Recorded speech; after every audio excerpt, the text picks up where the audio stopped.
Hello students, আমি Nitish sir. আজকে তোমাদের সঙ্গে আলোচনা করব একাদশ শ্রেণীর রাষ্ট্রবিজ্ঞান প্রথম অধ্যায়। এখানে আজকে ডে 1 এর ক্লাস চলছে আমাদের একটি শাস্ত্র হিসাবে রাষ্ট্রবিজ্ঞানের প্রকৃতি ও পরিধি সম্পর্কে আজকের এই ক্লাসটিতে বিস্তারিত আলোচনা হবে। চলো শুরু করছি আজকের ক্লাসটা ডিটেলসে। দেখো, প্রথমত এখানে কিন্তু পরীক্ষায় প্রশ্ন আসে, যেহেতু তোমাদের এমসিকিউ টোটাল 40 কোশ্চেন্স আসবে, এবং তোমরা যদি ডিটেলসে ধারাবাহিকভাবে রাষ্ট্রবিজ্ঞানটাকে না জানো তাহলে কিন্তু তোমরা কিন্তু প্রকৃতপক্ষে ভালো রেজাল্ট করতে পারবে না বা অ্যান্সারও পাবে না। তো অ্যারিস্টটলের কালজয়ী দর্শন হিসাবে বলতে পারি মানুষ স্বভাবতই রাজনৈতিক জীব। কথাটা কে বলেছিল? অ্যারিস্টটল বলেছিল। একটা প্রশ্ন এমসিকিউ পেয়ে গেলাম। দেন বলছে অ্যারিস্টটলের মতে সমাজ বহির্ভূত মানুষ হয় ভগবান নয়তো পশু। এটা কে বলেছিল? অ্যারিস্টটল বলেছিল। তার বিখ্যাত গ্রন্থের নাম কি ছিল? পলিটিক্স ছিল। এবার যদি বলে পলিটিক্স গ্রন্থের রচয়িতাকে, বলতে হবে অ্যারিস্টটল। প্রকাশের পর থেকে রাজনীতি শব্দের আনুষ্ঠানিক উৎপত্তি কিন্তু ঘটে এই বইটা প্রকাশের পর থেকে। তাহলে একদিক থেকে বলতে পারি আমরা রাষ্ট্রবিজ্ঞানের জনককে অ্যারিস্টটলকে আমরা কিন্তু রাষ্ট্রবিজ্ঞানের জনক কিন্তু বলতেই পারি। আচ্ছা, এবার শব্দটার উৎপত্তি কি হলো? পলিটিক্স বা রাজনীতি বা রাষ্ট্রবিজ্ঞান এই শব্দের আসলো কোথা থেকে? বলছে শব্দের উৎপত্তি এবং আবিধানিক অর্থ হিসেবে যদি বলি পলিস।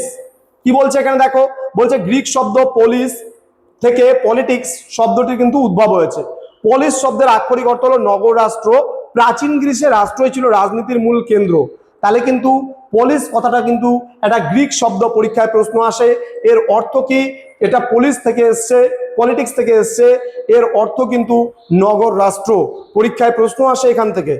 নেক্সট, সাবেকি বনাম আধুনিক রাজনীতি। এবার সাবেকি ধারণা যদি বলি, কি নিয়ে আলোচনা করে সাবেকি ধারণার মানুষেরা বা রাষ্ট্রবিজ্ঞানীরা, এবং আধুনিক ধারণা যারা রাষ্ট্রবিজ্ঞানী রয়েছে তারা কি নিয়ে আলোচনা করে? সাবেকি ধারণা যারা রয়েছে তারা মূলত রাষ্ট্র, সরকার, আমলাতন্ত্র, আইন শৃঙ্খলা, পুলিশ বাহিনীর মতো প্রাতিষ্ঠানিক কার্যাবলীর মধ্যে কিন্তু সীমাবদ্ধ থাকে। এবং আধুনিক ধারণার কথা যদি বলি, ক্ষমতার লড়াই, রাজনৈতিক দল, চাপ সৃষ্টিকারী গোষ্ঠী ও নির্বাচনী আচরণের মতো ব্যাপক ও মনস্তাত্ত্বিক বিষয়গুলো নিয়ে কিন্তু আলোচনা করতে দেখা যায়। ক্লিয়ার?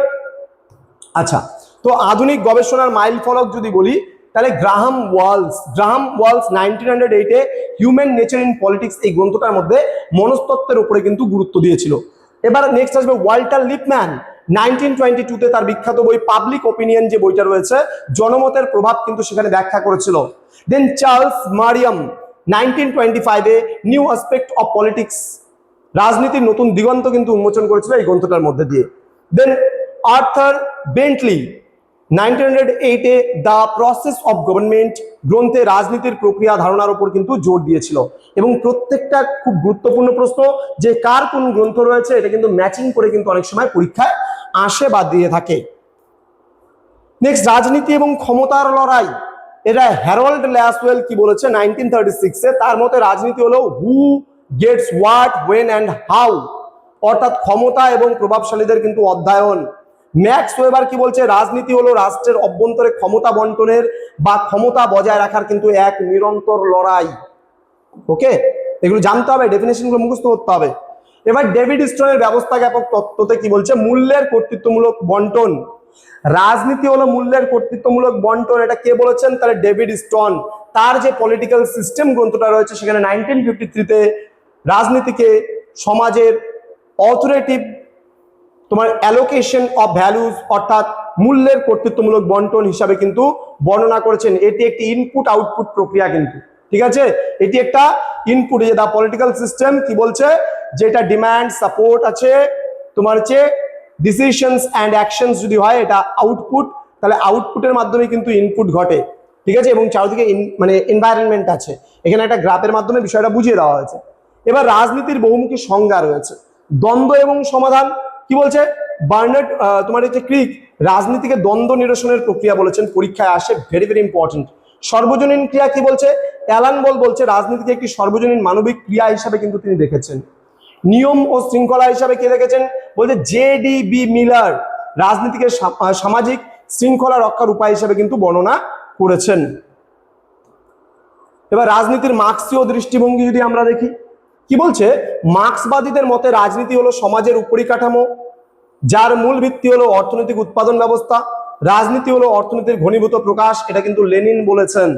রাজনীতি হলো অর্থনীতির ঘনীভূত প্রকাশ, এটা লেনিন বলেছেন। পরীক্ষায় কিন্তু এই প্রশ্নটা ভীষণ আসে। নেক্সট, মিশেল ফুকো ক্ষমতার জাল। মিশেল ফুকো বলছেন ক্ষমতার নির্দিষ্ট কোনো কেন্দ্র নেই, ক্ষমতা সমাজ ও রাষ্ট্রে কিন্তু জালের মতো সর্বত্র বিরাজমান। এটা মিশেল ফুকো পাওয়ার অ্যান্ড নলেজ প্রসঙ্গে বলেছেন 1980-তে। কেট মিলেট নারী ও রাজনীতির ব্যাপারে কি বলেছেন? যেখানে ক্ষমতার অসম বন্টন সেখানেই কিন্তু রাজনীতি। কেট মিলেট তার সেক্সুয়াল পলিটিক্স 1970 গ্রন্থে দেখিয়েছেন যে ব্যক্তিগত ও পারিবারিক সম্পর্ক ও রাজনীতির ঊর্ধ্বে কিন্তু কখনোই হতে পারে না। তো এই ছিল আজকের ক্লাস। তোমরা যারা ভাবছো আমাদের জ্ঞানজ্যোতি কোচিং সেন্টারে যুক্ত হবে তারা কিন্তু অবশ্যই যোগাযোগ করবে। আমাদের যে অফিসিয়াল নাম্বার রয়েছে 6295916282 এবং 7076398606 নাম্বারে। তোমরা প্রত্যেকেই ভালো থেকো, সুস্থ থেকো। Thank you so much. Thanks for watching after all. Thank you.